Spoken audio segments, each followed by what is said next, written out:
আসসালামু আলাইকুম প্রিয় ভিউয়ার্স। আশা করি সবাই ভালো আছেন।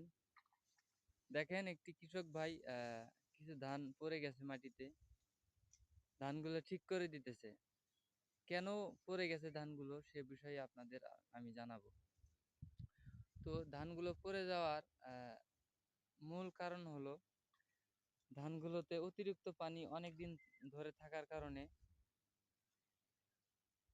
পানিগুলো অনেকদিন থাকার কারণে জমিটা মানে জমির মাটিগুলা নরম হয়ে গেছে, একদম নরম হয়ে গেছে।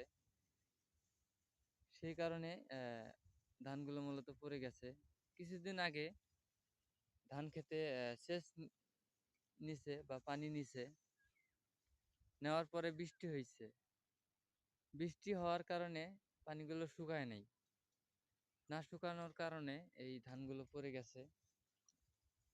অনেক বাতাস হয়েছিল, সেই বাতাসে এই ধানগুলো পড়ে গেছে। আশেপাশে যে ধান দেখতে পাইতেছেন আপনারা, আশেপাশে একটা ধানও পড়ে নাই। এই ধানগুলোই মূলত পড়ে গেছে। তো আপনারা যেটা করবেন যে জমিতে সেচ নেওয়ার পরে যদি পানি না শুকায় বা বৃষ্টি হয়, অতিরিক্ত পানি হয়, তখন পানিগুলো বের করে দিবেন।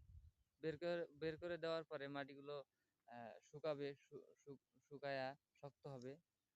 তখন সেচের প্রয়োজন হলে সেচ নিবেন বা পানি নিবেন। আর অতিরিক্ত পানিটা খেতে রাখবেন না, বের করে দিবেন। কারণ এত কষ্ট করে চাষাবাদ করে যদি আপনার ফসল নষ্ট হয়, তাহলে তো অনেক অনেক বড় সমস্যা। এই সমস্যা যাতে না হয় সেই কারণেই মূলত ভিডিওটি করা।